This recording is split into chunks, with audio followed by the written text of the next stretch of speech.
right now, and there is a lot. We'll be in this chapter for 2 weeks.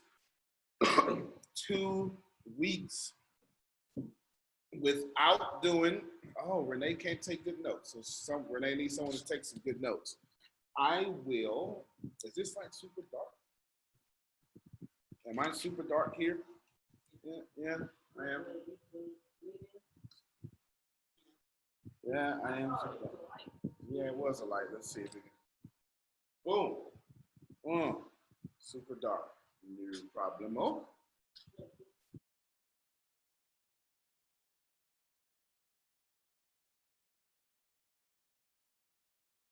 Okay. Boom. I got to mute it here. There we go. So you all should. Okay, now I look like, I've got some brown in me. Good. All right. Auto suggestion. That is what we're going to be talking about today. I won't do a recap because the auto suggestion is probably the most important chapters in the beginning of Think and Grow Rich. So I won't do any auto suggestion. We're going to go wide in our understanding today. Remember the teaching style. Wide, small, wide, small. So let's go with the general understanding of auto-suggestion. Which chapter is auto-suggestion in this book? Chapter 4 in this book. If you have the original, it may be chapter 3. Okay, chapter 4 in this book. If you have the audio, it is at 1 hour. No, I'm just joking. I'm not that good. Okay, but you should have your pretty good understanding here. Someone go forth with me and read me something that struck out to you in the auto-suggestion chapter. Remember, you should be reading every week. Let's go. Boom, make it happen. Who is it? No thought, whether it is negative or positive, can enter the subconscious mind without the aid of the principle of auto-suggestion. All right, read that one more time. Ooh, look at them shades. Wait a minute. Tracy Ellis Ross shades. Yes. Okay. Read that one more time because that was powerful. And we need that to sit in people's auto-suggestion, pun intended. Go ahead, please. No thought, whether it is negative or positive, can enter the subconscious mind without the aid of the principle of auto-suggestion. All right, so I have a lot to say here. Shannon, give us some thoughts of why you picked this out. Because I'm a believer that your conscious mind can only do what's in your subconscious. And so when I read that, and it says that no thought can enter the subconscious without the aid of auto-suggestion, then auto-suggestion is the key to retraining your subconscious mind. Right, absolutely correct. And we're going to have Shannon teach us how to retrain our subconscious mind here in a second. She teaches a class on that, something that she has mastered, so we are grateful there. No thought. Hold on real quick. You good? Okay. No thought can enter into your mind, which is the subconscious, without the aid of auto-suggestion. Right there. Thank you. That is Spanish for thank you. I want you to see 3 things there. Actually, someone that's not Shannon, tell me the 3 things that's in there that she just read. There's 3 things, and everyone misses it. 3 things. Point them out. Okay, so you got thoughts, okay, but that's not the thing. Can enter what? Okay, so we got your subconscious mind. Shannon gave you the second one, which was it? She said, I am a believer that your conscious mind. Okay, all right, so say that in your microphone coherently so everyone can catch it.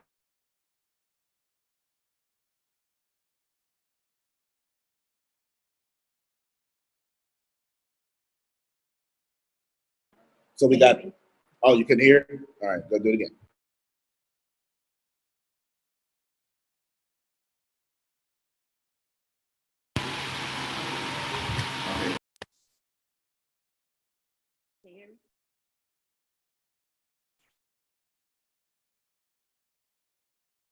All right, she's coming without Bluetooth.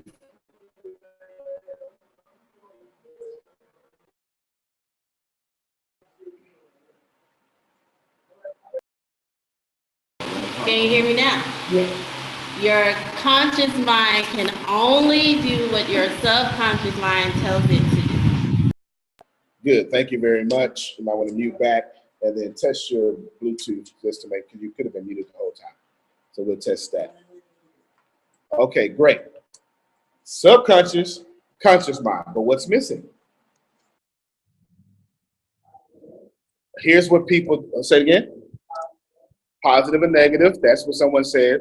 Okay, Brian said the same thing. Edward D's telling me stop with the suspense and tell it, man, tell it. Okay, who wants to go out there? What's missing? And I am afraid that people miss this all the time. Your auto-suggestion. Napoleon Hill separates your subconscious from your auto-suggestion. Everybody write that down. Now, I'm telling you right now, your auto-suggestion is separate from your subconscious. It is part of the subconscious, but separate, okay? I am telling you that your auto-suggestion is separate from your subconscious, but is part of the subconscious mind, okay? Everybody got it? Shannon, do me a favor, read that for me again.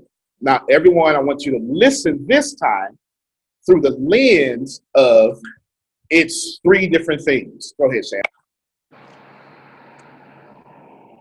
No thought, whether it is negative or positive, can enter the subconscious mind without the aid of the principle of auto-suggestion. All right, was it clear that time to everybody? No thought, positive or negative, doesn't matter. No thought. Actually, that's called an appositional phrase. It's actually an adjectival phrase, okay? It's an adjectival phrase. No thought, comma, positive or negative. So let's just take, because that positive or negative doesn't need to be in the sentence. So let's make this sentence more clear. No thought can enter the subconscious mind without the aid of autosuggestion. Does everybody understand it now? Okay. Who doesn't? Who needs me to repeat that? Okay, Everdy has it.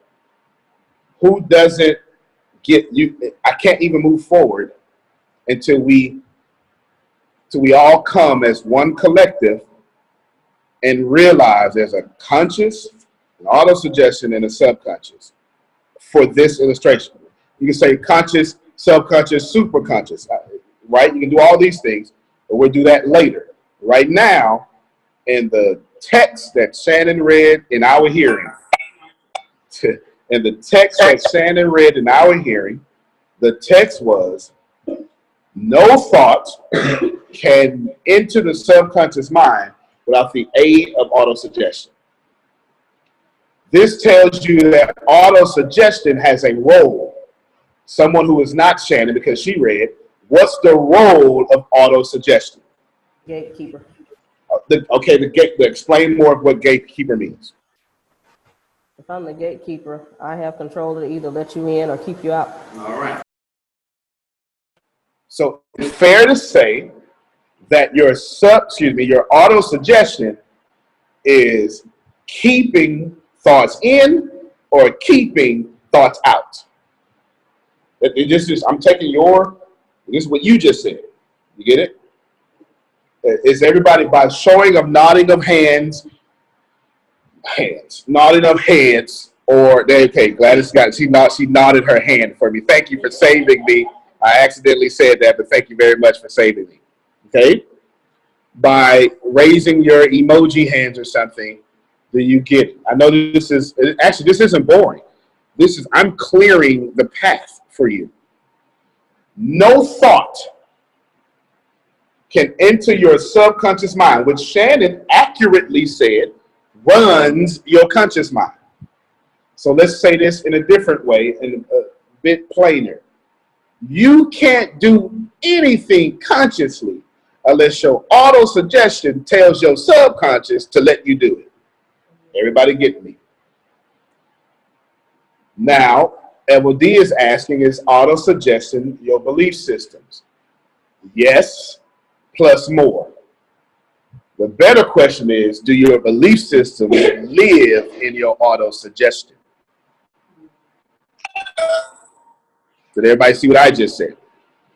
The better question is, where are your beliefs held? If you know your conscious mind is only being powered by the subconscious mind, but Shannon already alluded to the subconscious mind is just obedient, then where are your belief systems actually held? All right. So let me draw some lines here. This is a vocal class, okay? And D is being vocal in the wildness of her text and the emoji she used. All of you, unless you are committing murder and killing someone off camera, and that should be none of you, go ahead and start talking. This class is designed not for me to draw the dots, but for you to draw the dots and for you to connect them.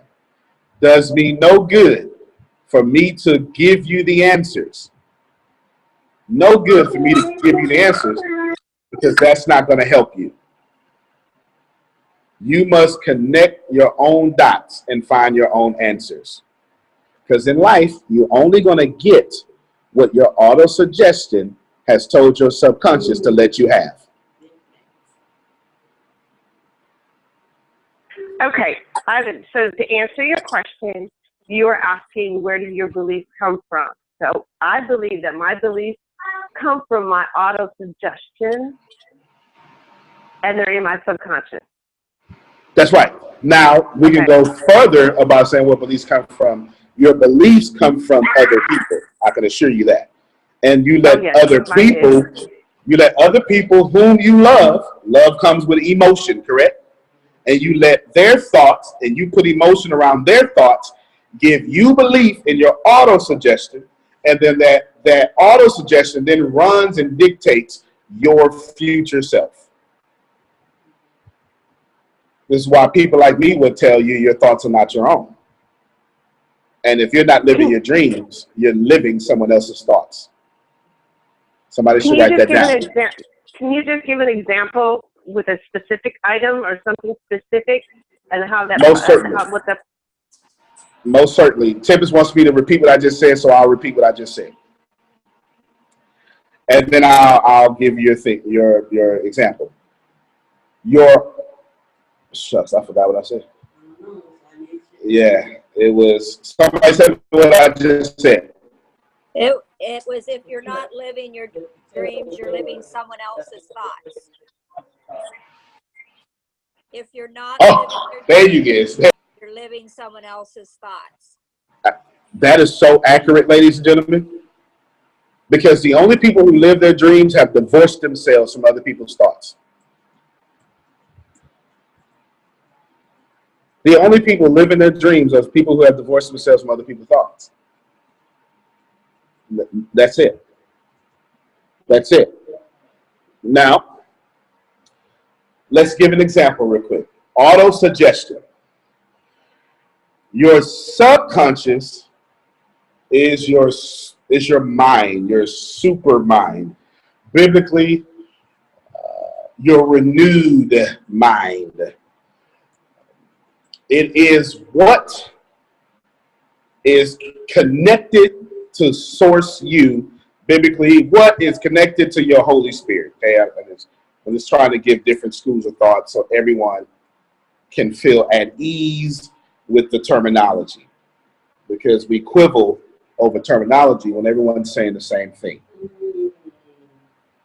So I just want to I'm trying to give you peace and ease with your terminology, okay? Here's an example. I walk up to Shannon. I slap Shannon right now. Just slap her. Just do it. Shannon is going to react to me with the thoughts she have in her auto suggestion. Me too. Get it? All that learned behavior she has. Well, you know what? I'm going to turn the other cheek, and I'm going to pray about it, or I'm going to resolve the issue. We got some learned. They tell us, Gladys. My grandmother used to tell us, "Come here, Grace. Come get on camera for me." My grandmother used to tell me this. It got on my last nerves. My grandmother used to say, "Boy, if I hit you, it's not a fight. It's not a fight until you hit me back. Hit me back. That's when it becomes a fight. So you more wrong by starting a fight because you hit me back." All right, that's what my grandmother used to say. Got on my last nerves, but she was accurate. Okay, she was. I hated it because, boy, let me tell you, I was about swinging these fists every chance that I got. I'm just telling you, I couldn't have a door without a hole in it. I can't tell you how many times I had to plaster doors and stuff because I'd have punched something in. I wasn't happy unless I was fighting. But my grandmother taught me, don't defend yourself, because when you do, you're proving God can't fight your battles. That's what she taught me. Okay, that's what she taught me. That this is real lessons. I'm too young to come up with such wisdom like that. Okay, that's a real lesson from the 75-year-old woman. May she continue to sleep well with her ancestors. Okay, but honestly, that's you understand. I'm too young to think like that. Exactly. That's a learned behavior, right? But if you walked up and slapped me, I'm not going to listen to what my grandmother said. My instincts are going to come out. I'm going to slap you back. Without thinking, without being able to react, I'm hitting you right back. Because in my auto-suggestion, I have told myself, I'm going to treat you like you're going to treat me. Is somebody getting this example? I can read Think and Grow Rich all day long. I can read the Bible. I can read the Quran. I can go be a peace officer and serve my city. All those weren't me, and let them tell me what not to do. But when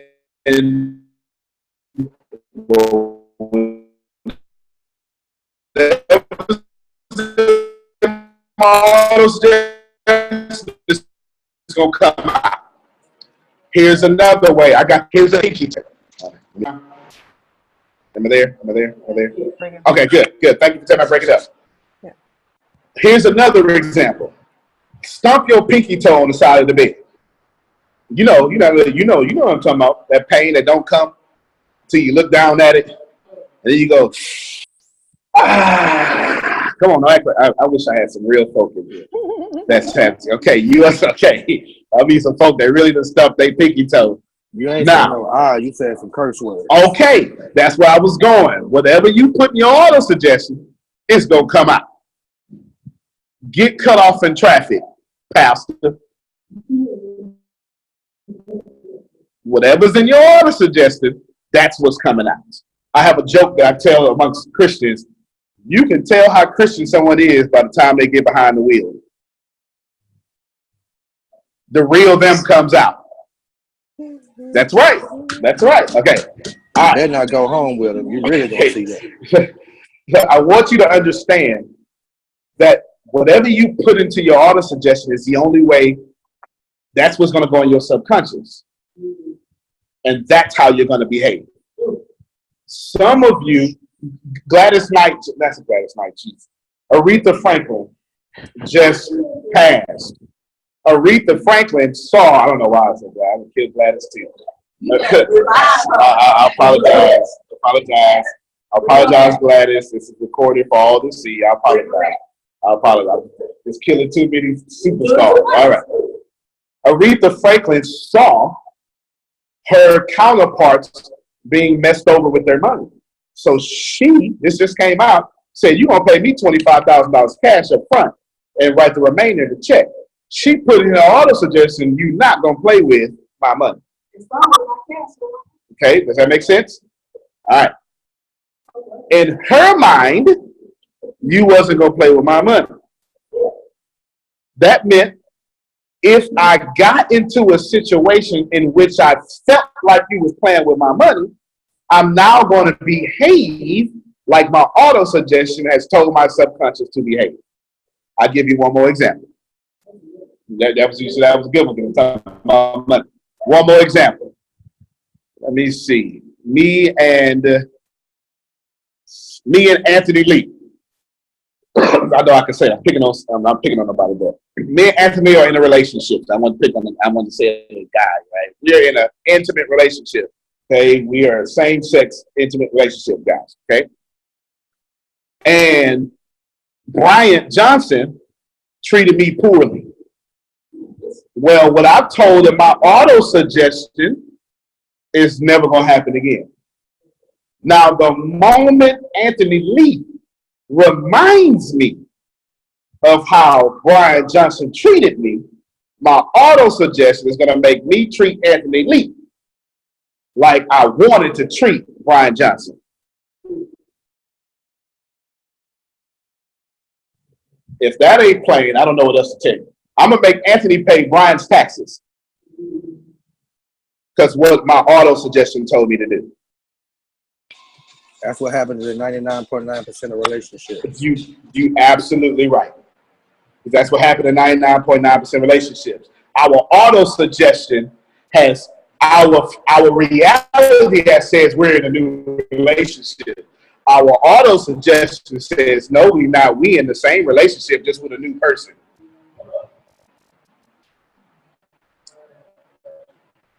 All right, you got a question? We're gonna get Evo D first. Okay. Brian wrote a question. We'll get Evo D first, and we'll read Brian's question. Go ahead, Evo D. So, do you basically, as you go on in life and things happen, what you say to yourself with conviction is what is your auto-suggestion? Sure, because the conviction sticks it into the conviction places it in your auto suggestion, and then your auto suggestion says, hey, we believe in this, so put it in the subconscious. So can auto-suggestion be just trauma? Did you say just trauma? Yeah. It doesn't have to just be trauma. It can be trauma. Auto suggestion can also be abundance. Oh. Yeah, it works.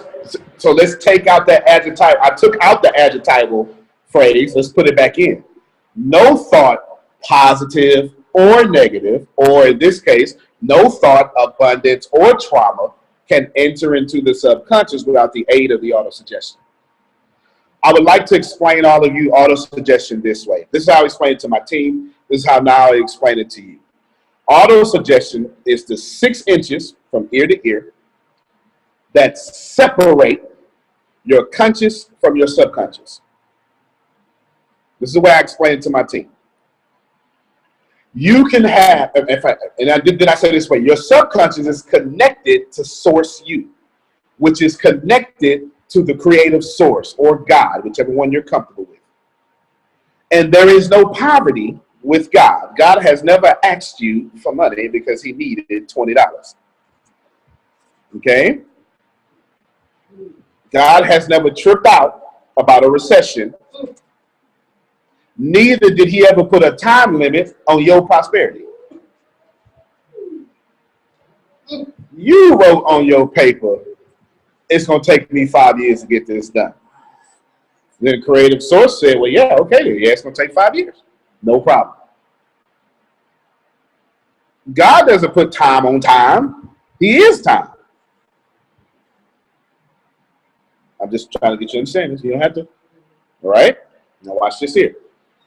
You have your conscious, and then you have your subconscious, and there's this thin layer of auto-suggestion. It is, remember that? Stop in the name alone. Oh, okay, I went too far. Okay, you remember that, right? Okay. Your auto-suggestion says, stop. Do we accept this? All right, we accept it. You can go. Ladies and gentlemen, most of you do not have prosperity in your auto-suggestion. Your subconscious manifests anything that is in it. And the reason why you do not have prosperity is because it is absent in your auto-suggestion. I'll say that again. Your conscious mind reads Think and Grow Rich and all its valuable principles. Then your subconscious mind says, I want what's in Think and Grow Rich. And your auto-suggestion says, nah, we're not going to do that.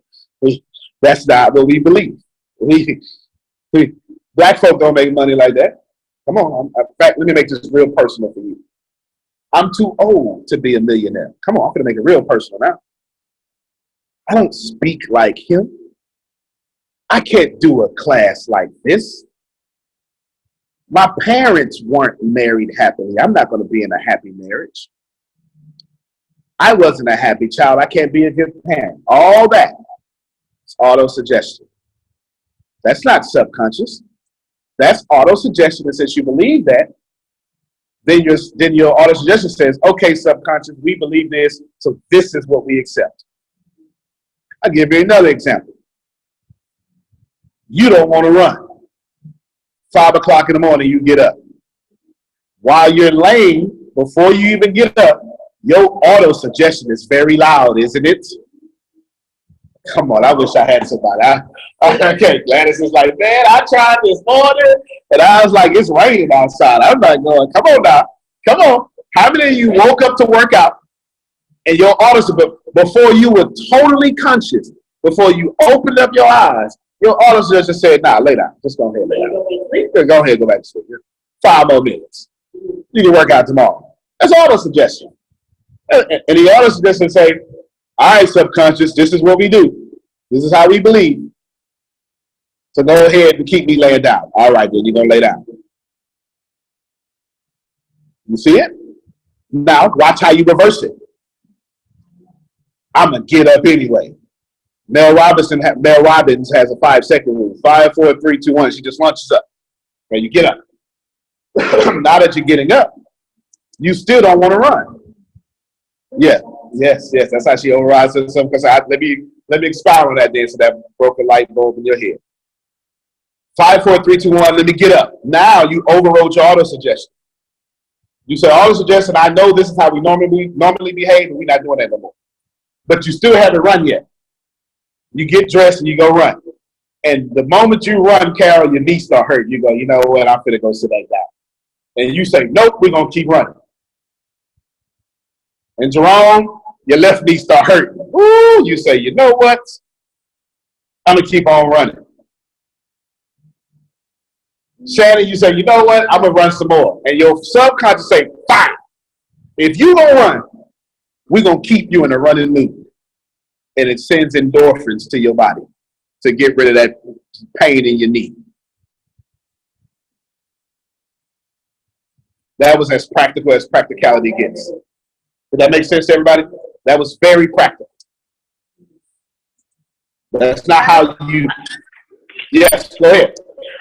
My question is basically you were talking about momentum. Is that correct?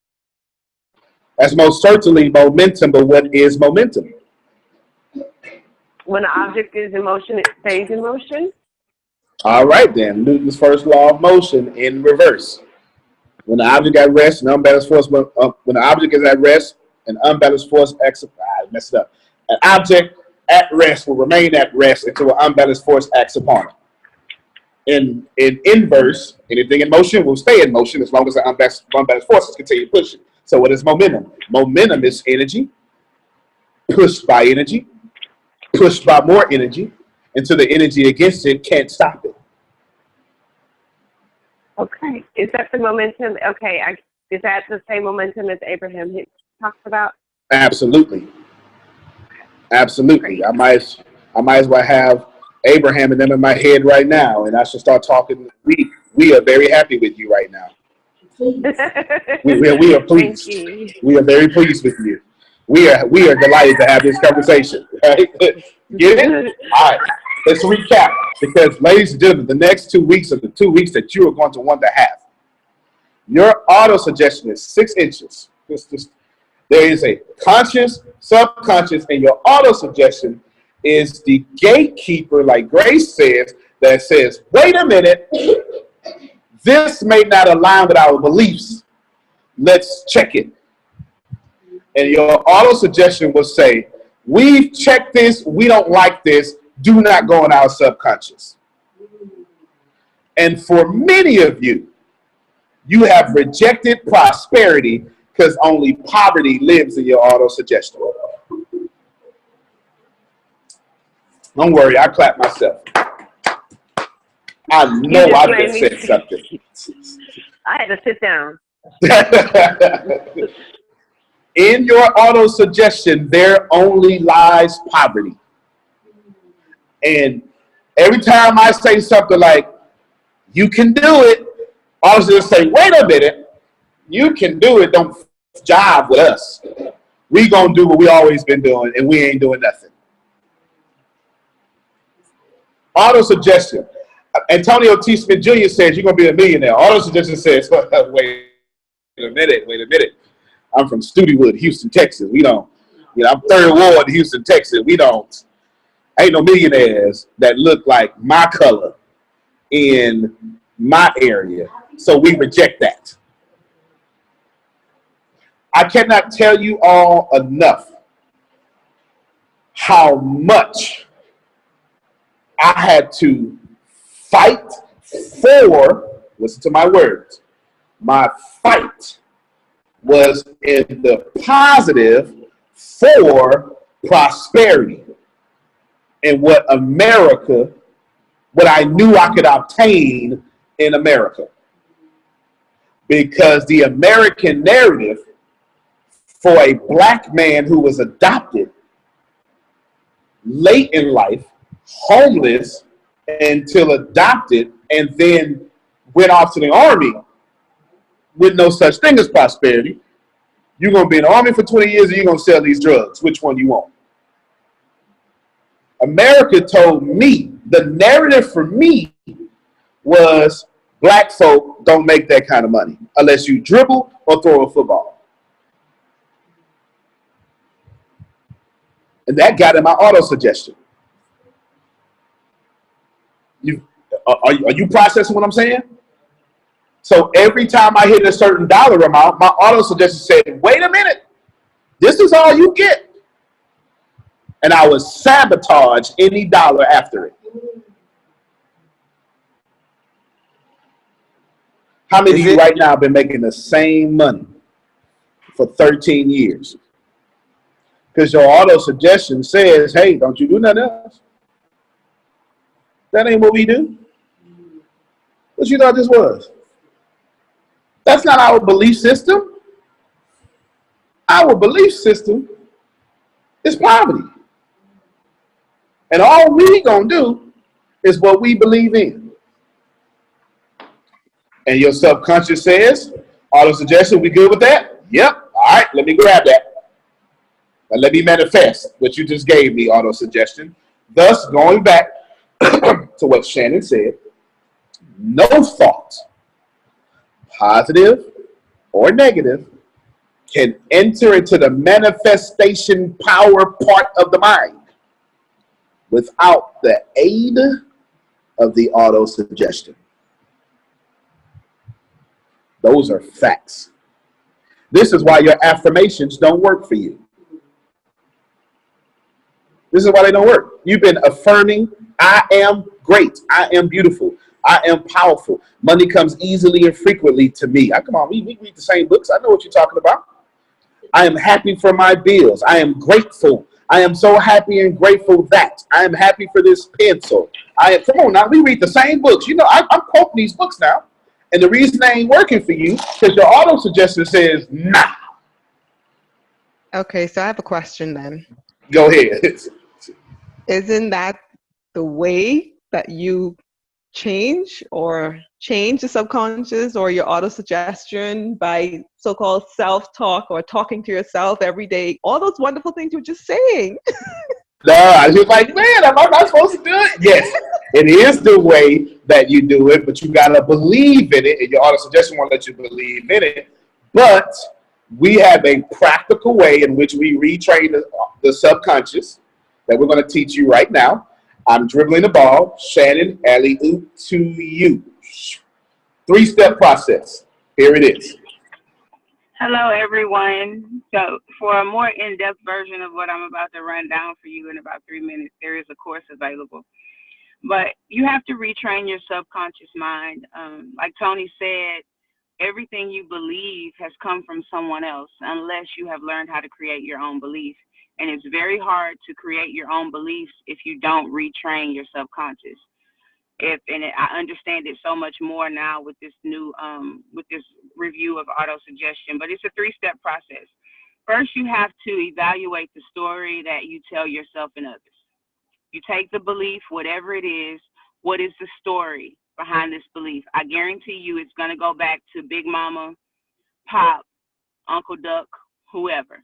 When you ask yourself that, what is the story that you tell yourself and others? And then you have to look at your limiting beliefs. What are the limitations surrounding this belief? Where did it begin? Where did it end? And what are its limits? And then you have to check yourself, because when you check the story that you tell yourself and others, and when you look at your limiting belief, immediately fear is going to drop in. And you're going to fear being judged, and you're going to fear the consequences that come along with changing what you believe. I learned this the most by challenging what I believed about my religion. And so when it came to the fear of consequences and fear of judgment, that was the most difficult step for me. So those are the 3. You have to look at the story that you tell yourself and others about what you believe. Look at your limiting beliefs. And then you have to check yourself when it comes to the fear of consequences and judgments. And like I said, there's a whole course on it. We could go round for round. We can talk about this for hours, really, if you're really intrigued by it as I am. But those are the 3 things. Of course, if you need more explanation, you can reach out to Tony or myself or anybody on the team. But that's the 1, 2, 3. Boom. Let's clap for Shannon. Woo! Now, let's go back to affirmations, Gladys. I am so happy and grateful that money comes easily and frequently to me. Your subconscious or your auto suggestion said, number 1, does this match the story I tell myself and others? Your auto suggestion says, nope, money does not come easily and frequent to me because I'm broke and I'm pissed and I gotta go clock in this job I hate. That affirmation goes out the window. Let's do it again. I am so happy and grateful that money comes easily and frequently to me. Number 1, your auto suggestion says, does this match the story I tell myself and others? You know what? I've done good. It does match it. I do feel good. I've been telling myself, I've been telling others, I have not planted a bad seed. And then it goes to number 2. But you know what? Women have to work twice as hard to get what men get equally. Auto suggestion says, nope, affirmation, go out the window. Because the limiting belief that you had was the universe is so amazing unless you're a woman.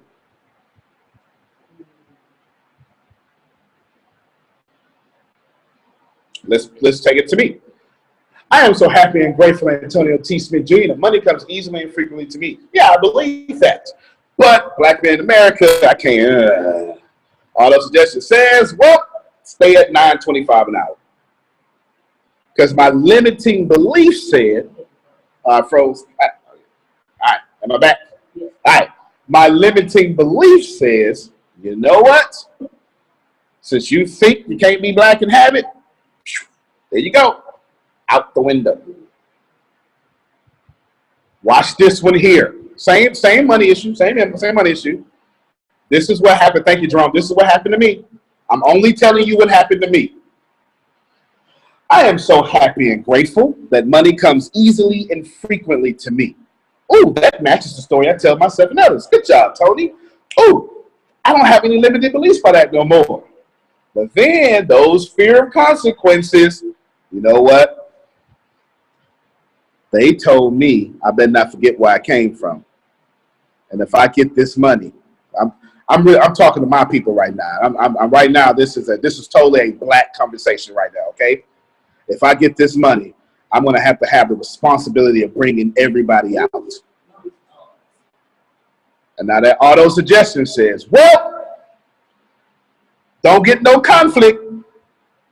So throw it out the window.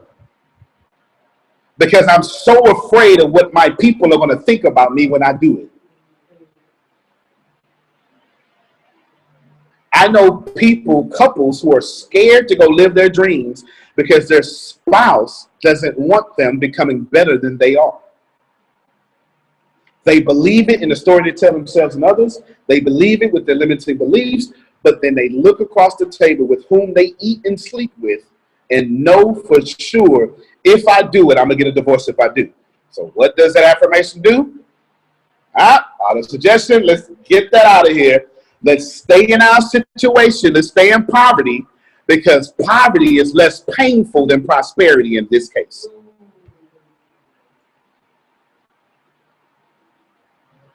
Is everyone processing that? So you're right, Gladys. You affirmed all day long until you. I got you. I'm gonna come back. You affirm all day long until you get it. Until you get it, but you got to run it past the story you tell yourself and others. Your limited beliefs, your fear of consequences of what's going to happen to you, or how people are going to judge you, or how you judge others if it's going to happen. One more thing, we're coming back to Gladys so she can respond. This is going to hurt half of you. Half of you believe that if you get everything that you desire and the dollar amount, you've let your righteousness keep you in poverty because you have told yourself that if you get it, you take from others. Right now, half of you, and I promise you it's half. I've coached tens of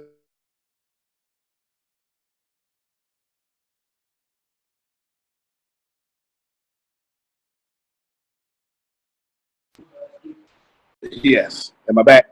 All right. Some of you right now, and I promise you that it's half of you. Some of you are so afraid to get what you deserve because if you do, you're going to take from other people around you. You've let your righteousness keep you in poverty. Phil Sorrentino said yesterday from Neil Donald Walsh, was it yesterday? Did we have a training call yesterday? Okay. Said yesterday that what does God say? I believe I think it's the name of the book. What God said. Number one, we're all connected. It's only one of us, right? We're all connected. Since we're all connected, number two means there's more than enough. There is enough. If I can make $50 billion right now and never take a single blessing from either one of y'all. On one hand, you believe what's for me is for me. On the other hand, you believe if I get it, I took from you.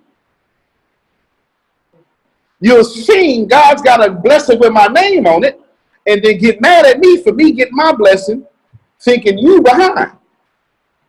You can't hold both of those. You can't get mad at other people for being blessed because you're not. Last thing I say, get ready, Gladys. I want you to change your dialogue. The next time y'all see somebody in a car that's too much, don't say, that's too much. I would never do that. Guess what? That is a limiting belief and a judgment, and you just forfeited a dream. They don't need that big old house. That's too much. Why he need all that money? Come on, you only need a couple of million, a couple of 100,000. You don't need $50 trillion. Why Apple got all that money?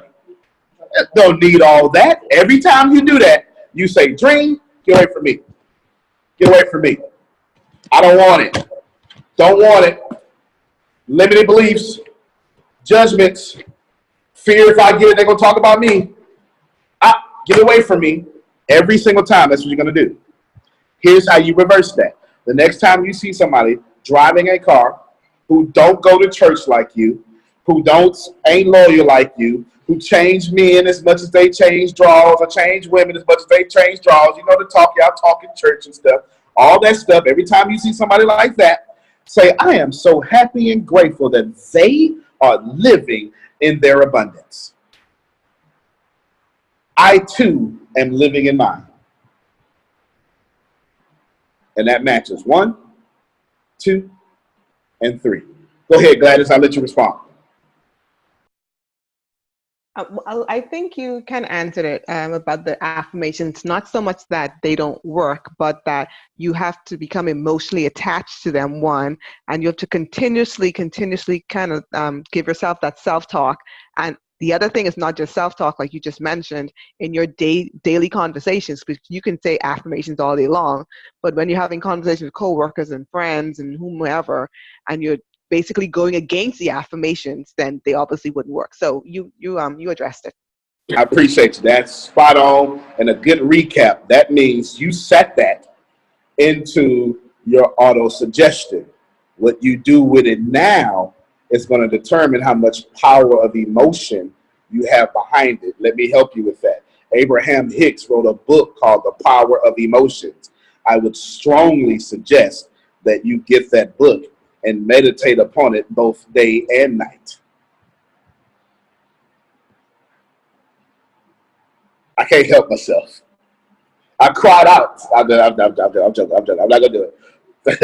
I'm not gonna do it. The power of emotion. Is that what you said? Yes, the power of emotions. Okay. He heard my cry. Power of what? Power of emotion by Jerry. Jerry Hicks. By Jerry Hicks. I'm sorry. Jerry Hicks.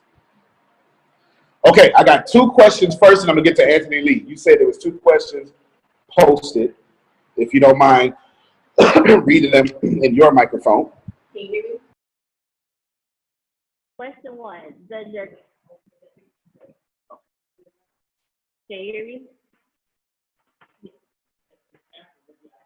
Okay. Question 1, does your character come from your auto-suggestion?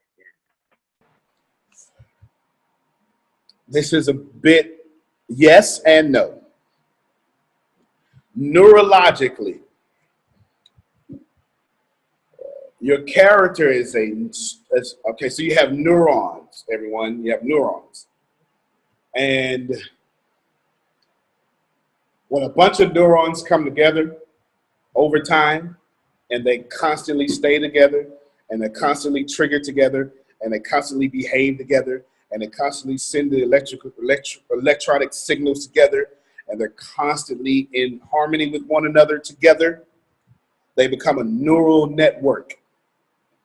And the neural network is powerful. This is why practice makes perfect, or Malcolm Gladwell's 10,000 hour rule.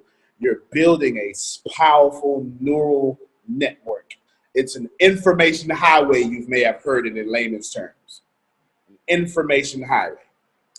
Your character is a really strong information highway. Your personality is the strongest of information highways, and you've been developing it since you were born, and the other half of it is you were born with it in the womb. This is that whole argument, nature versus nurture. You were born with a personality, and then life gave you another personality. And through your personalities, your auto-suggestion is most certainly in your character. Even if you learn behaviors, personality and character are similar. They're not the same thing, but your character will flow through your personality. It will flow. Antonio. It just will flow, okay? It just will flow. You can reverse any character because character is just thoughts on top of thoughts on top of thoughts And anything that you can think, you can unthink by thinking an opposite thought. JP chimed in? Okay, go ahead, JP. You just started touching it. I was going to ask you to expound a little bit how does a thought become several thoughts, becomes a mindset, and that mindset, how it can literally change your DNA and the structure of your brain and your cells, which can contribute to your character. But it all begins with the thought. Absolutely. Absolutely. It all begins with a thought. And let's see real quick. I have basically a thought becomes a belief. Then your beliefs become a character. Then your character becomes a life, and your life becomes a destiny. But you can reverse your destiny, your thoughts, your beliefs, your whatever, by simply unthinking it. But how do you unthink it? You don't put energy in the bad thought. And by bad, I mean the thought that does not serve you. You put energy in a thought that does serve you. Okay. That's how you. I have a belief in my belief system. Now, from some things, I want to run this out there and get your feedback. Go ahead. So you have your auto-suggestion, which is acting like a tool. I mean, it's a wrench, it's a plier, it's a faucet, it's a knob, whatever you want to call it, it's a powerful change agent. So the conscious mind can only hold about 4 or 5 thoughts at a time. So if you want to get rid of that negative thought or bad thought or self-defeating thought, however we're labeling it, toxic thought is what I call it, you bring that thought up, become aware of it, bring it up to your conscious, make it one of your 4 or 5 thoughts that you're aware of you have. Then, when you do that affirmation with faith and energy and emotion attached to it, to me, I'm just saying to me, and I could be wrong now, you have to match your new thought to what thought you're replacing it with. You got to match it to that negative thought, or it's going to stay there for your auto suggestion to keep bringing back to you until you let your subconscious know, okay, thought, you're being replaced. You no longer have a home here. You got to go. This is what I'm replacing you with. Okay, that's fantastic. You were about 90% right. So good job, because that's hard to even get that far. 2 things you brought up. I want to go back to the 5 things that a human brain can, 5 thoughts the human brain can hold on to. Truth is, y'all can hold on to, you can have many thoughts. You can, with loyalty, with emotion, on average, hold up to 5 thoughts that are emotionally charged or are beliefs. I'll repeat it. Don't worry about it. You can have 50 million thoughts. I've been talking right now. Some of y'all have thought about the TV, the beans on the oven, your Facebook page, just that. You have thought about everything. Way more than 5 thoughts. But with emotion, these are your creational thoughts. Thoughts plus emotions equal creation. Okay? With emotion, the average human being holds on to about 5 things. I need someone to take really good notes for Shannon because she's driving, and I need someone to take good notes for Renee because she asked for that at the beginning as well. Okay? 5 thoughts. I'll give it to you this way. You ever met someone, this is what psychologists say. You ever met someone that as soon as they got a boyfriend, they stop being your friend? Or as soon as they got a girlfriend, they stop being your friend? Because here's what happened. I'm going to hold up my hands, right? Watch this here. Emotionally, they love their family. Boom. That's family. Number one's family. So they got 4 things they can hold on to now. Family includes kids and stuff. Or if they grew up in a different environment, family means family, kids are 2 different things. Since I'm not cool with my mama, that's not my family. So now I got 2 kids. So now that's 1, 2. You get it? That's how that works. Okay? Now watch this here. Let's go back to 1. Then I go to church every Sunday. Boom. I hold on to church. I got 3 left now. I'm back in school. 2 left. Okay, get it? 3 is school. Give me something else that you. Oh, my job. Right? Come on. My source of income. That's 4. And then let's see. Oh, my hobby. I love to play bowling. I love to play basketball. That's my hobby. Now watch this here. Oh, he cute. She's cute. Okay, well, I did my friends with my hobby. That's the only time I really went out with my friends was when we went out to the club, when we went out drinking, or we went to the bowling, or we went to church, or whatever. Some of y'all only have friends because of church, only have friends because of hobby. You don't really hang out with friends. You hang out with friends because of the environment that you're in, and you know it. Now you get a mate. Uh-oh, only got 5. Well, I got to let one of these go. Can't let my job go. I ain't letting church go because I love the Lord or whatever it is, right? I'm not letting that go. But that hobby, all my hobbies are with her now. Okay, so that's the understanding there. When she brought up the human mind, people can hold 5 thoughts. She's drawing it from that. Okay, that's your thoughts with loyalty, with great loyalty, with lots of emotion. Now let's get to the meat of what she was talking about, and I loved it. She was saying, hold on, I almost lost track of thought. PJ, what was the last thing you said? It was so good. I can say it was 90% true. The reversal. So say the last part again. She said, does anybody remember the last thing she said? It was really good. Okay, I had to get unmuted. Okay. Okay. I think it's something like, when I was talking about the hold the 4 or 5 thoughts, I was kind of referring to when you're in the process. Well, yeah, but I didn't worry about that. The thing that was at the end, the second thing you said, it was so powerful. You were right there. I said something like, okay, your auto response is a tool, okay? And when you decide you want to change a mindset or a particular thought, because you want to bring in this new thought. I got it. Okay, thank you. She said you got to match it with that negativity. If you have the negative thought, you got to match that same energy with the positive thought. She's right, but you got to do more, ladies and gentlemen. You can't match it. Let me explain. I'm pushing a heavy boulder up a hill. Pushing it. I have to hit that boulder with more energy than the mass of the boulder and the force of gravity against me.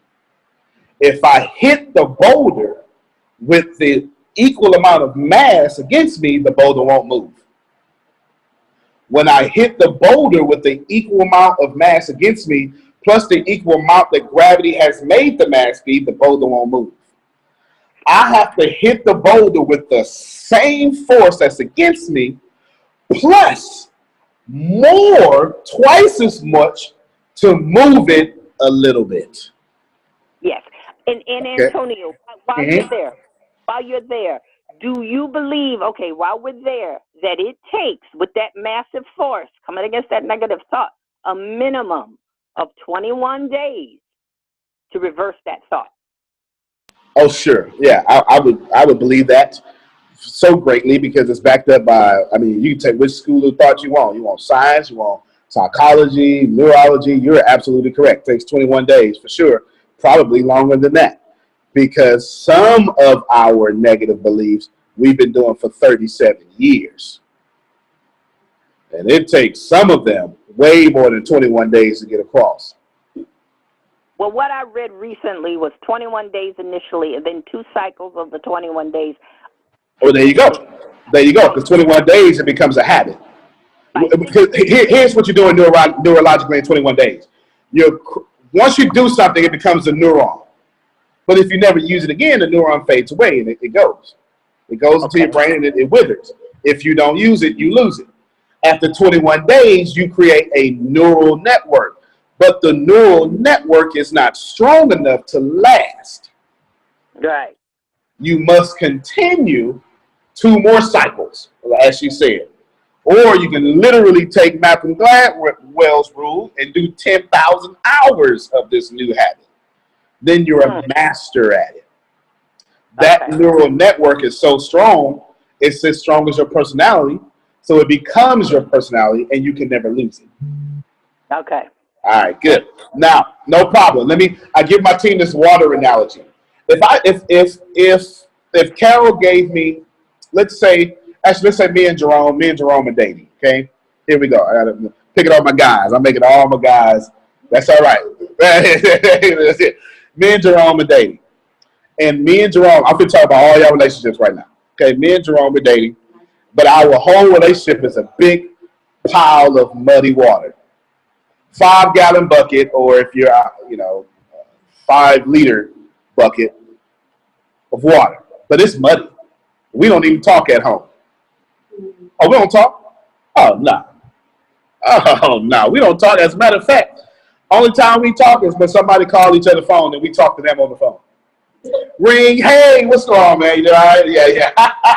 Keep. Do all that laughing and stuff for 30 minutes. As soon as we hang up, I'm right back mad again.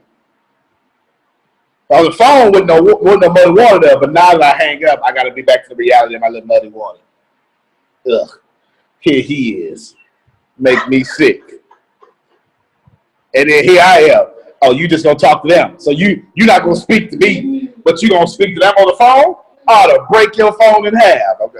I'm just trying to make this as real as possible for you, okay? You got it? Some of us can relate to this. Let me tell you. All right. Okay. Now, if I want to repair my relationship with Jerome, I can't force Jerome to change. It don't work like that. Jerome's not going to change. Here's what I must do, ladies and gentlemen. A 5-gallon bucket, I have to get a glass of water, pure water, and have to pour in that bucket. Now watch this here. Did I make that muddy water clean? Nope, not at all. And here's what y'all do. See, I tried. You see that good thing I did? I pulled that good thing in there. I tried it. This is why I don't like you. All that stuff you go, right? This is it. Because I did the right thing and you still muddy. Of course you still muddy. Because the gallon bucket of water cannot be cleaned with one glass. So I get smart. I say, you know what? I tried a glass. Let me go get a gallon too. So I take 1 gallon and I put it in the 5 gallons. Now it's overflowing and the muddy water comes out. But after it's done, does all the muddy water come out? Nope. It's still muddy water, ain't it? Now watch this here. So I'm smart now. I say, Jerome, baby, I love you. Okay, I love you, Jerome. I love you, honey. I love you. I'm going to keep trying. I'm smart. I go get 10 gallons of water on top of the 1 gallon and the cup I put in it. And I let it go overflow. All in the living room. 2 things just happened. I'm now frustrated because I done did all this work. 10 gallons in this water. It ain't as muddy as it used to be, but it still ain't clean. And how dare you let me do all this and you still ain't pure? That's problem number 1. Problem number 2, I got to deal with the mud all over the floor now. I wish I had somebody. I wish I had somebody, right? See, so now I'm looking at the water and I'm going, well, you straight, but look at all this. And this is when I go, remember this? Remember? Go look at this. This is what you did to me, right? This is what you did. Look, we got to take up the whole carpet now. Now I got to pay $7,500 to get rid of the carpet and put a new one in there. Now I'm mad. But if I stay and pour 10 more gallons of water in there, now Jerome ain't so muddy no more. Well, not Jerome, but the relationship of me and Jerome. It's not as clean as it's not drinkable clean or potable is what we'll say. It's not potable, but I can deal with that.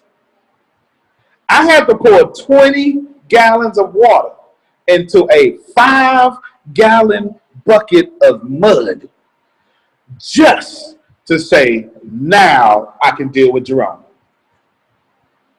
Do you see that? That's how much positive energy you got to put on negative things. Whether you like that or not, that's how you do it. I can't hit him. I can't hit 5 gallons of muddy water with 5 gallons of muddy water. It's not going to work. It's not going to work. It's just absolutely not going to work. You have to hit it that much. Hopefully that helps someone. Because when I deal with the muddy water, now I got to deal with the carpet. And all of us are guilty of going, see, remember when you made me do this? Be like, babe, can you let it go? I ain't letting it go. Because I remember. And you did, Andre? Who is Andre? Who is this number? And all that stuff like that. You get it. You get it. You get what I'm saying. See, all right, so we get it now. All of that, ladies and gentlemen, every week, I went 8 minutes. Shannon wants some bleach. She gonna take this. But now Jerome Sword, all light skinned for the bleach that I use all over. He's not even the same person no more, right?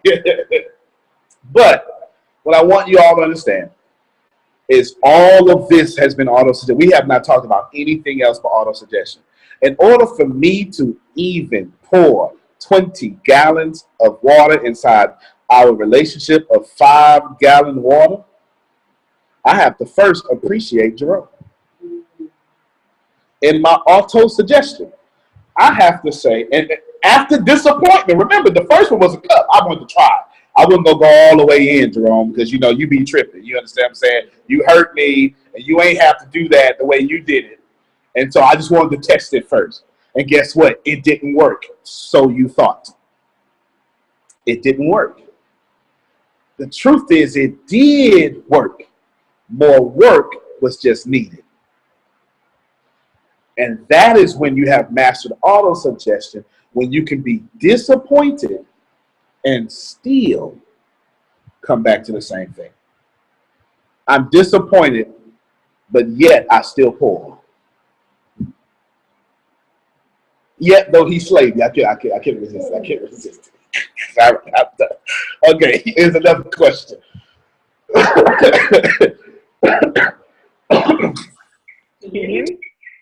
Yay.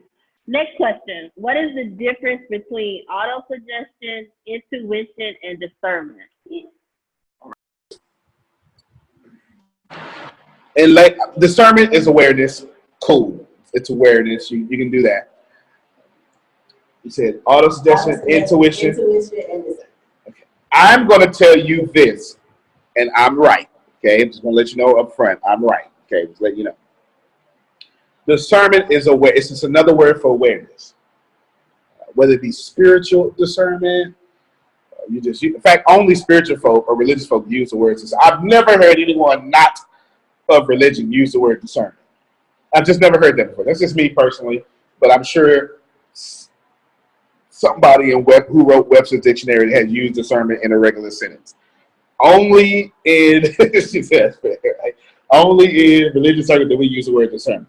But that's just awareness. It's you saying something I'm connected to has made me aware of this. I have a feeling, right? My discernment says something's wrong with you. My awareness is bringing to my attention something's wrong. Intuition, oh, that's something different. That's source. Okay? Now be careful here, because you got to keep your bad auto-suggestion away from your good intuition. Okay? All right. Intuition is source you. Intuition is the ether. Carol was talking about the ether a couple of weeks ago. If you don't, okay.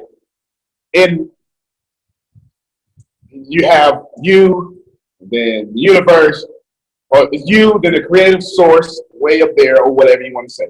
Then there's this ether, this powerful source of energy, everything that you can tap into as you touch the ether and have the power of the creative source.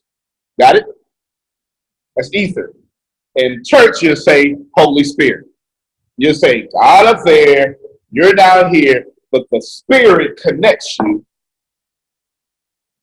to the creative source. Same. I'm trying to be as fair as possible, to everyone who is listening, so this can be palatable. We can taste it for yourself and not be offended by it. But you have it. Ether. Your intuition. Oh, that's ether. That there. You had intuition as a baby. Let me tell you something. One day I was in a bad mood, which is not often for me. But I had, air quotes, good reason, which I did not. There wasn't good reason to be in a bad mood. And I walked around one of my children that was infants at the time. And I ladies and gentlemen, I promise you this. I walked in that bad mood. My baby woke up and started crying. Let me tell you something. The closest thing to being perfection on planet Earth, to being creative and creational source, is a baby. Grown-ups have not put their junk in these babies. This baby felt my bad mood, woke up out of a good sleep, and start crying in frustration because of my energy that it felt. And some of you have the same experiences, don't you? Yeah, well, some of you had the same experiences. My baby's intuition said, wait a minute, I'm in trouble. There's something in my atmosphere that is not vibrating at my frequency. And the only communication it can do was scream because something was wrong. That's intuition. Intuition is source you being connected. Intuition is simply, what does intuition do? It gives you a feeling, doesn't it? And that's the way source you communicates with you. The most powerful language known to man is feelings. It is something so untranslatable that you can translate it when you recognize the feelings. But I tell you what is mad. What's mad? You have a hard time explaining what mad is. You know what it feels like, don't you? If I say, all right, now everybody for $100 define love, you'd be like, man, I don't know. But you know what it feels like, don't you? Tiffany says tacos. She loves tacos, okay? So she, you can tell we from Texas and we got some good tacos down here. Let me tell you something, okay? Intuition is source you, creative you, source in you, guiding you. Guiding you. Now you have to be careful because some of you have, well, all of you have good intuition. All of you. None of you have bad intuition. What you have is a bad auto-suggestion, misinterpreting your intuition. Let that sit in. Okay, so the next obvious question Timothy asked was, how do you know the difference? Okay, that was the answer at the same time too. How? You should always trust your feelings. Your interpretation of the feelings, you shouldn't always trust. If you have a bad auto-suggestion, you can't trust you. You can trust your feelings, but that's when you have to pause and ask yourself, how does this match the story I tell myself and others? How does this run across my limiting beliefs? And how does this make me fear or be in judgment of the consequences? You have to. It makes no sense that most of you have intuition and then act. That's not what the dude on the battlefield did. We talked about it last week, didn't we? A week, 2 weeks ago. The guy on the battlefield paused, burnt the ships, and said, no, we're going to go this way. You got to pause. The most powerful thing any of you can do in any relationship of any kind for anything is pause. If you lack the power of pause, you're going to constantly be in your feelings, and your feelings are going to be guided by your auto-suggestion. And if you haven't mastered the principles of Think and Grow Rich, your auto-suggestion will guide you incorrectly every time, because the only thing that it will do is what you trained it to do.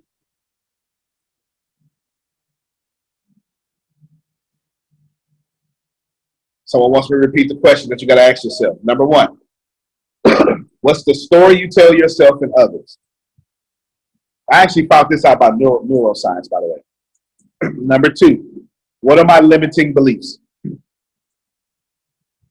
Number three, what are my fears of consequences, and what are my judgments? If you have not mastered your auto-suggestion, your intuition will guide you in the right place, but you won't listen to it. Your intuition is perfect. It needs no changing. I would never tell anyone here that source you needs to be changed. You're perfect as is. Perfect when you got here. As a matter of fact, all of y'all trying to grow up. No, you need to go back to being a baby. Stop trying to grow up. As a baby, you were perfect and knew everything. As a baby, you tried to conquer the world. I want you to think about this. Let me think about this for a second. As a baby, you were so ignorant to fear of failure that you tried to walk 50 million times and failed every one until you got it right. As an adult, you failed one time. This don't work. I'm not going to do this. I tried this coaching thing. This ain't working. I can't get no clients. As a baby, you'd have kept trying until you got it right. Thomas Edison was a baby, and 10,000 times he failed. That's insane. It's insane. It's absolutely insane. All of you are trying to grow up, and you don't need to. What you need to do is go back to being a baby. You've heard it before, haven't you? That unless you're like a child, you can't come to me. That's somewhere in one of them great scriptures, ain't it? No scriptures. I've been saying one of them great texts. Excuse me, I always like to say it. But you get it, though. You have to. Your intuition is perfect. Your auto-suggestion is messing it up. Watch this here. Me and Phil. He's a humor consultant. Me and him are dating. I'm just dating all the guys today, okay? Me and Phil. I wish I could see his face right now. Okay. Me and Phil, we're dating. And I think Phil is talking behind my back. And you know what? I'm always right. And you know what? Phil was talking behind my back about planning my birthday party. Now here I did, walk into the room, mystery Phil, because I was right, but he was talking behind my back. Do you see the difference? My intuition was right. He was talking behind my back in a positive way. My auto-suggestion said, well, Brian did me wrong, Anthony did me wrong, so Phil gonna do me wrong too. So let me hurt him before he hurt me.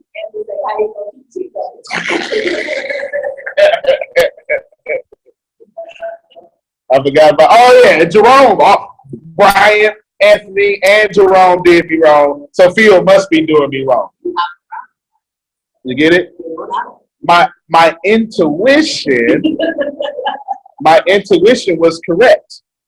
My auto-suggestion made me believe the wrong thing about it. Oh, so discernment, awareness, intuition, source you. Believe that. No one is going to guide you better than your intuition. It's your compass. And don't ever and this is just me, don't ever let nobody tell you that you can't be your great guide, because you won't. You need a coach, a mentor, to help you with your auto-suggestion and bring out things in your awareness that are not there. But it's your intuition that will guide you to the right coach. And it's your intuition that would take you further than your coach ever will. Did that help? Outstanding. Okay, any more questions? Anthony, go ahead. Anthony, you had a question. I know this is going to be good. No, it wasn't a question. It was, I believe, when we was talking about you was throwing away your prosperity, because it was something that I believe I had spoken to you about. Like, for example, saying I want to be prosper. I want to prosper in life. And we was always taught, well, at least some of us, money is the root of all evil. But yet the people who telling you this here was mainly the broke people. You know, if you get too much money, it's going to change you. It's going to do this here. But once again, you want to be prosperous. So, like, for example, when I did my first sermon, and they was trying to give me something, a love offering that is for a good job. And myself, the way I was taught, oh, no, that's okay. You know, because the way I was taught, but yet I want to be prosperous. You know, it doesn't line up. That's right. And you can I'm glad you brought it up. You can always tell how y'all feel about money when somebody try to give it to you. Oh, you know what? Stop. I did this. Stop. No, I did this for the Lord. No. Well, you know what? The Lord try to bless you. Stop. Am I making too much sense right now? Stop. You can tell how y'all feel about money when somebody actually try to pay you. You can also tell how you feel about money when it's time to charge someone for your services. Mm-hmm. Ain't that uncomfortable for some of y'all? Tippers is like, not me, not no more. I've been over that. Let me tell you something. Late fee. When I charge people for my services, I think I'm giving you a discount. I know I'm expensive, and I'm saying to myself, "Well, shoot, I could have charged you $100,000. I got 100,000 prices. Be glad it was 30, because you know how much energy I put in. You know how many books I read to serve you? The books that I paid to get this level of awareness cost more than what I'm charging you. So go ahead, read me your credit card number, 4 digits at a time, from left to right, please. Anthony, I think you was going to say something else. No, I was done. Thank you. Okay, good. Let me read a few quotes real quick. In this book, the newer book, page 70, nature has built us, I think you quoted this, sure did. Nature has built us that we have absolute control over material. Nature has built us, okay, you're God, okay? That's what I was gonna like walk you there, but let me just say that up front. Creative Source has control over material. Since you're made in the image of Creative Source, guess what? You got control over material. Thank you kindly. Which reaches our subconscious mind through our 5 senses. Although this is not meant to be construed as a statement that we always exercise this control. In the great majority of instances, we do not exercise it, which explains why so many people go through life in poverty. I'll keep going. Next paragraph. Recall what has been said about the subconscious resembling a fertile garden spot in which weeds grow in abundance. If the seeds are more desirable than crops are not sown there. Auto suggestion is the agency of control which an individually may voluntarily feed the subconscious mind through a creative nature. I'll give you a better explanation that comes from the Dean of Philosophy, Dean of Motivation, Earl Nightingale. The subconscious mind is obedient. It doesn't care if you plant corn or nightshade. It's going to grow what you plant in it. Nightshade is a poison. Put poison in your subconscious mind, there shall be poison in your reality. All right, let's keep going. Next page, 71. Remember, therefore, when reading aloud the statement of your desire, through which you are endeavoring to develop a money consciousness, that the mere reading of the words is of no consequence unless you mix emotion or feeling with your words. Gladys, that was for you. That's answer the question, right? She's like, yep, look at it. So there it is. Let's answer the question. You can read affirmations all you want to. They just words until you mix emotions. And Gladys hit the nail on the head because that is what she said herself. I'm going to read one more quote, and I'm going to let you all pick out some quotes. On page 73, the middle of the paragraph, actually, to start at the beginning of the paragraph, second paragraph, 3 words, do not wait. Forget the context. People who get what they desire do not wait to get it.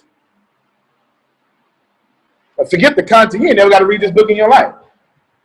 Opportunity is not kind to the procrastinator, according to George S. Clason, Richest Man in Babylon. You stop waiting. It begs me to tell you that some of you are using prayer as procrastination. Can someone write that down for these people that need some notes, please? I would like to. Some of you are using prayer as procrastination. Allow me to explain. Oh, Lord, in which I pray to, I'm so confused. I want to go to college, but I have this great job opportunity. I don't know which one to do. So I won't do either, and I shall pray to you. And I want to stay still until you give me the answer. Sound familiar, doesn't it? Ooh, I've got all these options. Let me not move in one. Let me pray about it. One of the fastest way to kill something in a religious organization is to say, let me pray about it. Boom, it's dead right there, dead in the water. Dead. Ladies and gentlemen, let me help you with your deity of choice. Whatever choice of deity you serve, by all means, I am glad you serve your deity. It makes you a better person. Let me explain to you something that your deity wants you to understand. Your God of choice is going to go with you, whether you go to college or whether you go to that job opportunity. Oh, Lord have mercy. Some of you understand that somebody told you, I'll be with you always until the end of the age. That if you go left or you go right, I'm going with you. I'm going to help you go further. When you went to jail, your deity was with you. When you went to prosperity, your deity was with you. Why are you praying and not moving?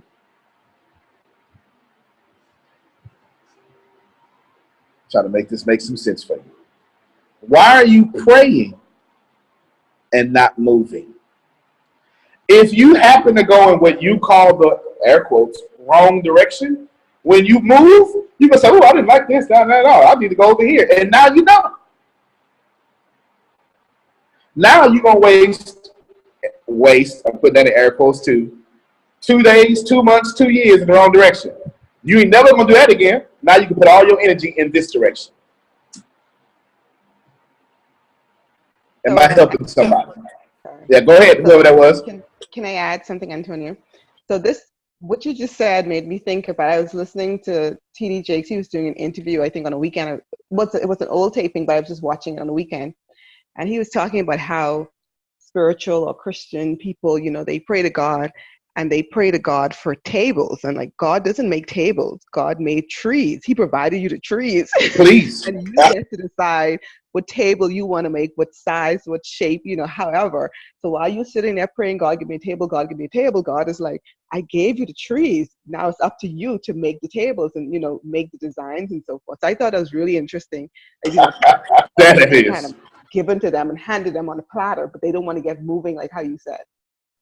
That's right. That's right. Shannon just said in the comments, because folk don't want to move after they pray. FOD just asked the question, well, how do you move? I'm glad you asked, FOD.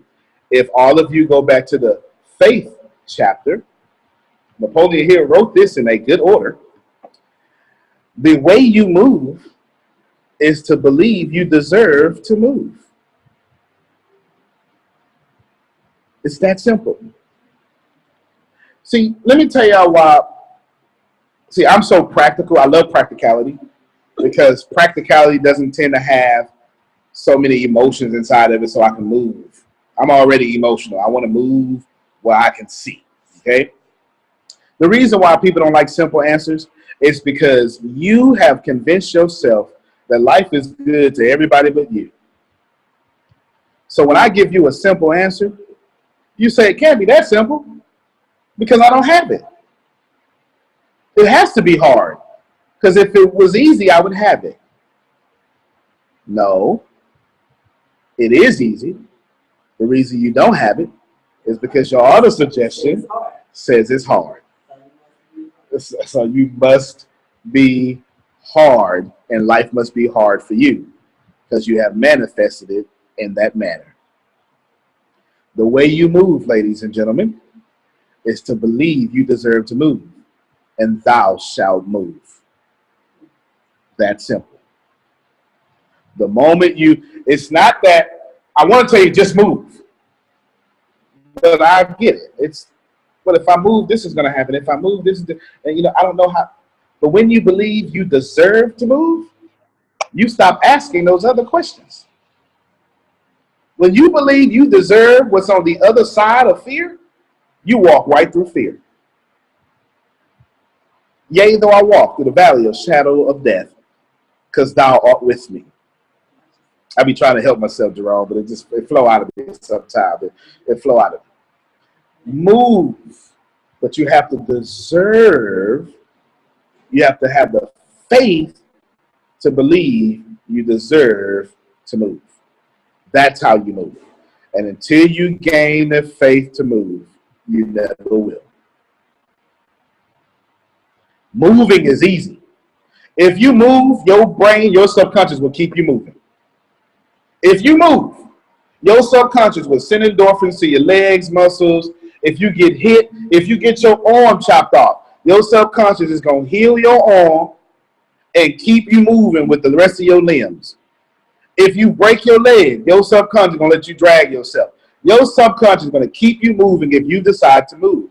The problem with moving is we haven't decided to move because we haven't convinced ourselves that we deserve to move like everybody else. Antonio. Yes, sir. I've been trying to be quiet, but I can't. Man, don't be quiet. Let me have it, man. I can't help myself. Some of the folks know about my story when I worked with the kids in New York.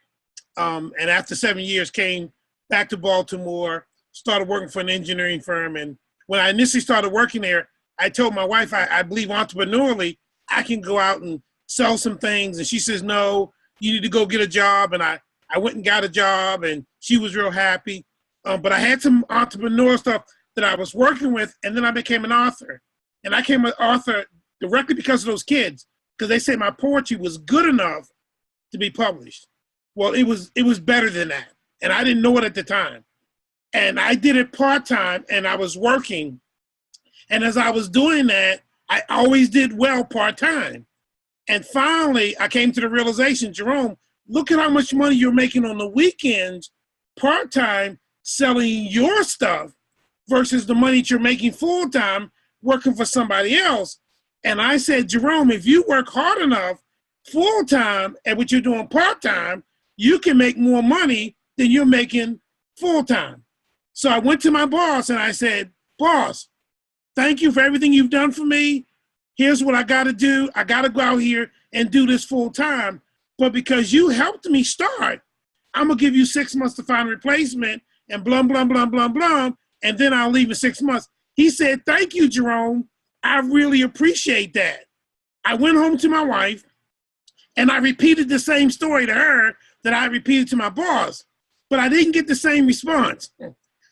her answer was, you're going to do what? I says, I'm going to quit my job, and I'm going to go out and sell these books full-time. And she says, no, you're not. I say, excuse me? She says, no, you're not. You got a full-time job, full-time benefits, 401k, and they match at 5%. You're going to work. I say, wait a minute. We've been married over 30 years. Where'd this come from? And I tell you, I said, honey, remember when I worked with those kids in New York? And she says, yeah. I says, honey, I told those kids, go to school, go to work, but always work yourself out of a job. Why? Because nobody's ever going to pay you what you're worth but you. I said, I now have an opportunity to live what I preached. if I don't do this, I'm a hypocrite. If I don't do this, I'm fake. If I don't do this, I'll die. And then I said these words. I'm not asking for your permission. I'm keeping you informed. Because I remember you said about using our kids and our families for not moving forward. And when I said that to her, she knew I was going to do this. Well, come to find out 5 months into that decision, the owner of the company came to me and said, Jerome, are you still leaving? I said, yes. He said, why don't you just stick around and only come in when we need you? The rest of the time, you can sell your books. And he showed me the contract. If I work 3 days a month, not a week, I get quality life. If I work 5 days a month, I made more money than I did as a full-time employer. And when my wife saw the contract, she went, and I said, honey, but I thought about what you said about your belief system and about the fear. And I said, if I don't do this, I'll die. I knew in my heart I could not let this opportunity go by, or else everything I told those kids, everything that I believed was garbage. If I gotta fall flat on my face and fail, I gotta do this. And what did the source do? It honored me, and I stepped into it. And I'm gonna talk to you later, because you did something to me last week that you know you did it. You did something to me last week, and I say, I gotta talk to Antonio. This is crazy, but thank you. I just wanted to share that with the team. You gotta do No, it. I'm glad you did that. I'm glad you did that, because as you would talk, oh yeah, let's clap. Everybody's clapping for you. Hopefully you can see it. They're clapping for you. Thank you. Shannon, unmute your mic. As he was talking, Source Me said Shannon and Tempest need to say something right here. Sure it is. So Shannon, you first, Tempest, you second. Well, all I want to say is I am not asking for your permission. I am keeping you informed. Oh. And then I have some choice words I would like to say after that, but because I'm going to be politically correct in this class, I will not put my addendum on the end of that wonderful line Jerome read. Oh. Thank you very much. Really, I'm just reeling off of the energy of the class. I've been really going, ripping and running, just getting in the house, sitting down. I was catching up on notes, and I was writing down Jerome Red's quote because I'm going to use it in a couple of my courses and in a couple of my videos. I'll give you credit as much as I can. But don't hate me if the thought becomes mine eventually. No, I'm just joking. I'll always give you credit. That was profound. Jerome, you are an inspiration to, I can say, me personally, where I am in my personal development, where I am in understanding the things that even me from a distance, I'm not as visible in the company as everyone else, but I'm present and I see you and I see things happening with you. And it's so amazing to watch when you're actually receptive and when you're open and when you're aware what can happen and what can transpire in your life. Antonio, I'm behind as far as energy in the class is concerned because I'm still on comments that were made while I was driving. I am going to throw it over to my sister friend because she thinks like I do, and everything that she says I agree with. So it's time to so, I was speaking so that she could gather herself because now she's gonna speak for us. I would just say, can you hear me? Yep. I would just say, when it's time to move, it's time to move. When it's your time to burn your chips, and Tony said nothing can stop you, nothing can stop you. When Source says, let's go, Source ain't just throwing you out in the wind. Source has a plan for you. Source has a path for you. And if you believe that you deserve the path, if you believe that you deserve the abundance, if you believe that you deserve the light after the darkness that you have to go through, then you haven't made any mistake. What if Jerome still stayed at his job 5 days a week? We wouldn't be on the call with him right now. We wouldn't hear his voice. We wouldn't know his story. We wouldn't hear his passion. But because he chose to move, because he chose to believe that he deserves to move, he's getting paid more with less time. And who is sitting on this call knowing that they should not be at their job, knowing that it's time to burn your ships, but because your auto suggestion says, I don't deserve it, you're not moving. It's time to move. We keep talking about burning ships, not on accident. It doesn't keep popping up on, no coincidence. I don't believe in that. If it's for you, if you have a burning desire down in your heart every time someone says, burn your ships. We have talked about this since day one. It's time to burn, and it's time to move, and it's time to win. Thank you, Tempest. You're welcome. Y'all heard her. I got one more thing. Yes, go ahead. I got one more thing. Go ahead, Jerome. We'll go to you, Jerome, then we'll go to Jim. You did this to me last week, dude. And after I got off the call last week, I thought about this. Even working part-time, there are days when a class will come up and they'll cancel it. And so I don't go in. But I'm here working on my dream. I'm working on my books. I'm working on my keynote. So I'm getting this stuff done. And I said to myself, and I thought about ATS, and I said this to my wife. I says, me and Antonio need to talk. And she said, yeah. I said, absolutely. I says, when I work for the company, I may get a class and that helps pay the bills, and it may not, but God's going to work out the bills anyway. I'm not going to worry about that. I said, but here's what's interesting. I'm using my spare time to work on my dream, even though Connor may take away a class. And I said to her, but they're not helping me build my dream. And one of the things you said about your people last week, and you opened your mouth and you spoke it. One of the things that you said is, I make sure that everybody that comes on my team is that I help them with their dream.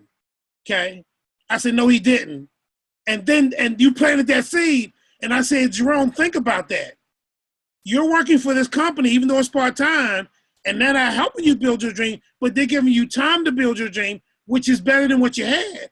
I say, it's ATS. If you come on board with ATS, not only are they going to help you build your dream, they're going to also compensate you. And I say, you're not getting that where you're at. And I went, now where'd that come from? I say, Antonio, I'm going to get you. I'm going to get you. Do you hear me? You ain't right, boy. Love you to death, man. Oh, that was powerful. I said, no, I want to believe that. And see, don't y'all repeat this. He is smarter than he looks, folks. Listen to me. He's smarter than he looks. You know exactly what you were doing. I'm going to tell you that right now. So I said, I need to talk with you, boy. Yeah. Great grandma said I got some scruples. I had to be honest, and I didn't want to be honest. I didn't want to confess it in front of everybody, but I had to because of the atmosphere. I had to because of the people that I've attached myself to, which is ATS and our group. And that's exactly what happened. And I said, wait a minute, Jerome, you're going from level to level. You're going from one spot to another, but because what's being spoken is true, what's being spoken is reality. And when you say things, I said, that's what I did. I did exactly what he said. I didn't even know what I was doing, but I was doing it. And I said, wow. So I know I'm at the right place. I know I'm with the right people. And I don't need to get with somebody else to verify whether or not I'm with the right organization, I'm with the right people. That I know. Hello. I know. That's it. That is it. Jim? We got Jim and then Gladys. Okay, Gladys, then Jim. Right here. Oh, okay. Nice that you. Yeah. Let's let the lady go first. Yes, please. Yes. Oh no, I was just saying you need to get Jerome to do an ad for you. Like he's just a natural with that. Yeah, Jerome go fool around, make me hire him.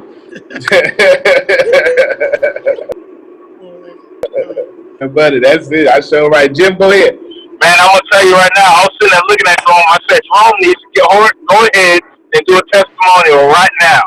Just go ahead and record it. But I want to say, you hit it on the head. You're prophetic because I just walked off from a situation where it wasn't serving me. It was giving me value, and Brian is my witness.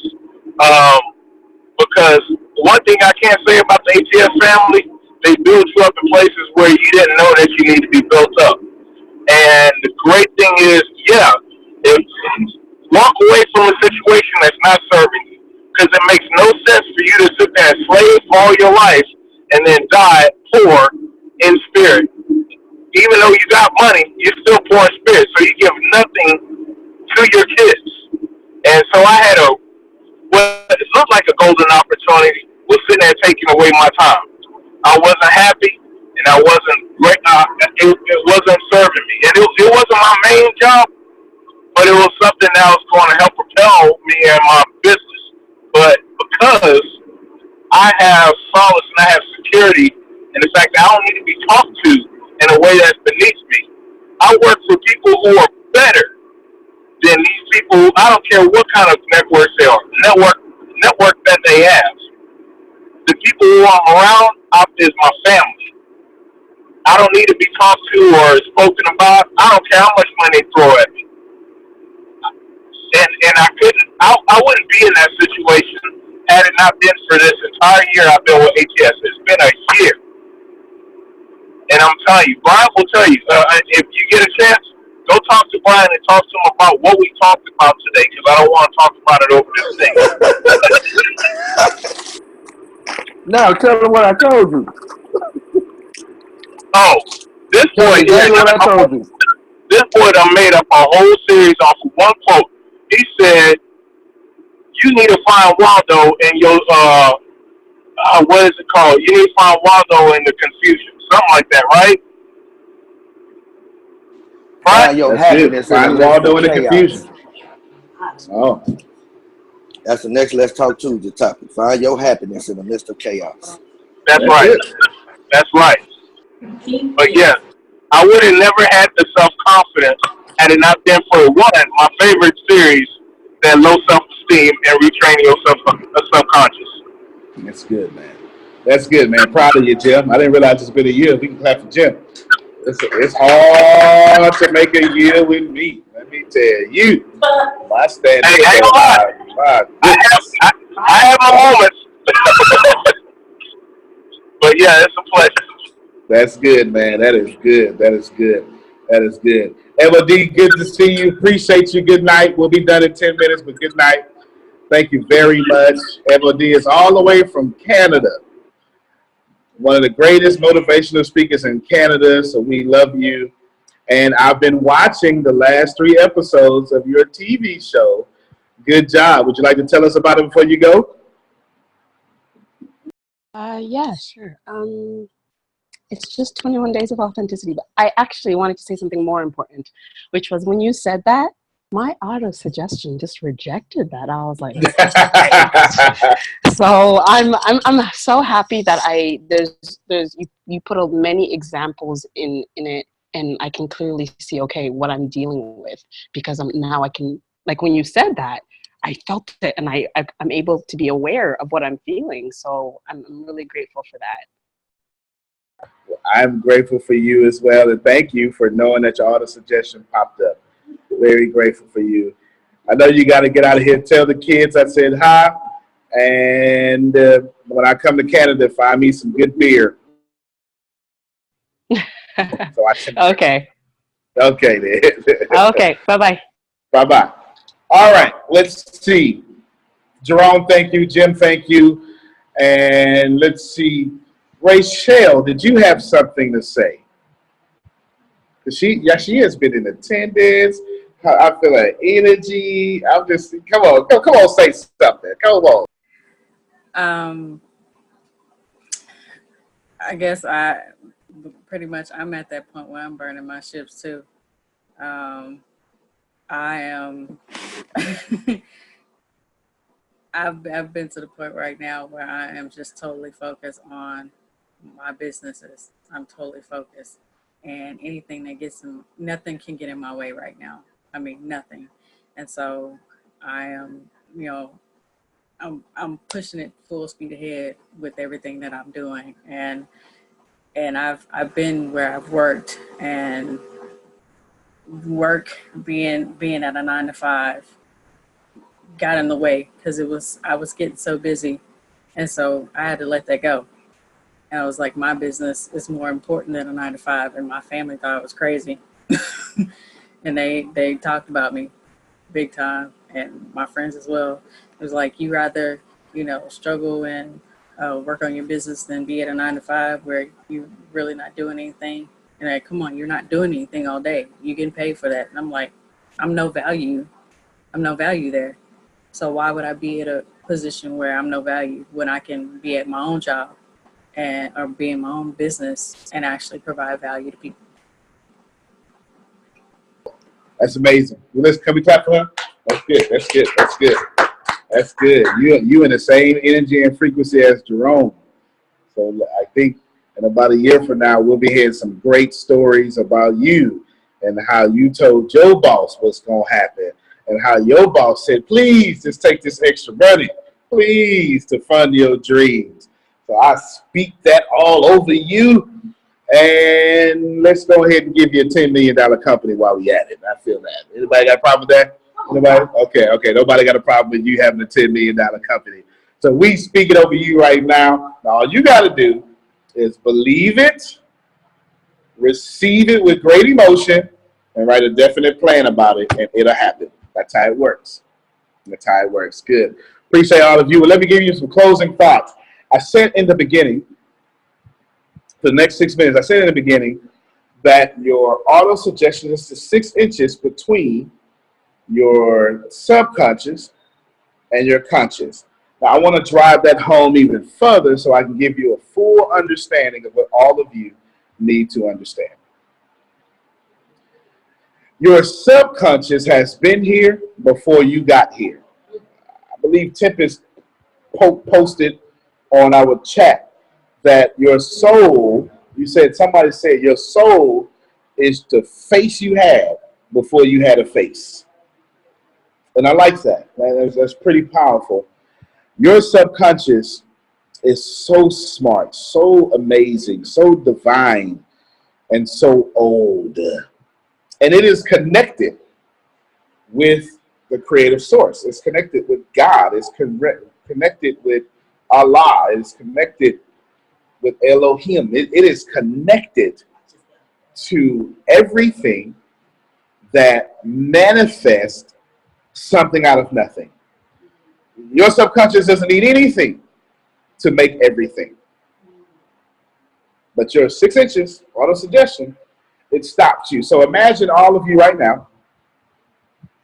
Imagine that you are always God in motion. Imagine it.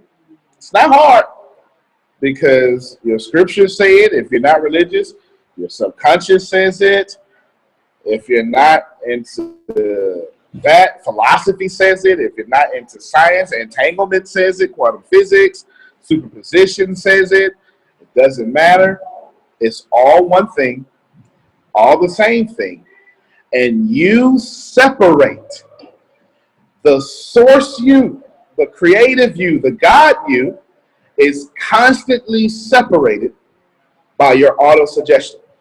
And some of you are living limited you because you won't allow your auto suggestion to tap into unlimited you. Think about it. Conscious, auto suggestion, everything you've ever wanted in your life. And until you train your auto suggestion, you can't get rid of it. But convince your auto suggestion that you're already connected to the God you. And ask yourself, does God struggle?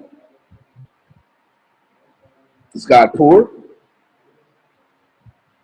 Does God get frustrated because his dreams are not working, or her dreams are not working, or his dreams are not working? Does it? Really?